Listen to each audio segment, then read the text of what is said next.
I'm Sami Hammana.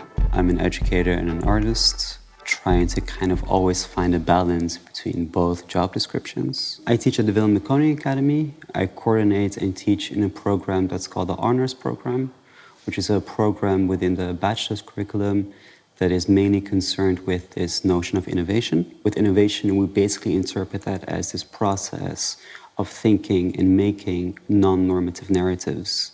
So it's basically this insistence that anything that is innovative cannot stay the way it is. It should always be a dynamic process.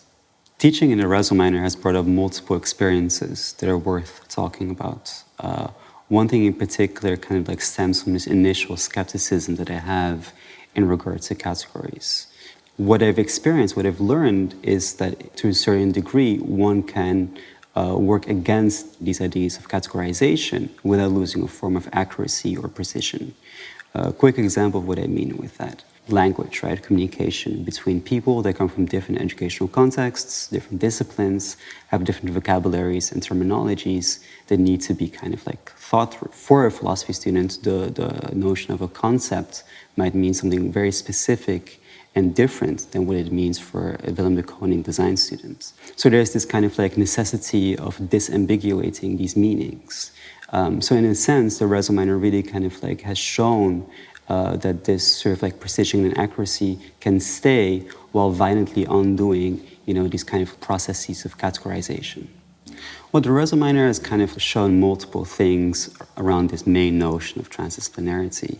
But one thing in particular that I want to note is that I don't think transdisciplinarity should be taken as this kind of end goal.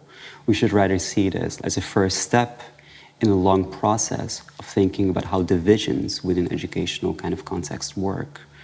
So within the RASL Minor, we've been actively working on this question of divisions between disciplines, but also we've been thinking about divisions between hierarchical positions within the classroom, between students, teachers. We've been thinking about epistemic hierarchical divisions, meaning these hierarchies between knowledges. And you can still see that within many kind of educational contexts, kind of like the Western canon of knowledge is still held as this kind of like dominant form of thinking.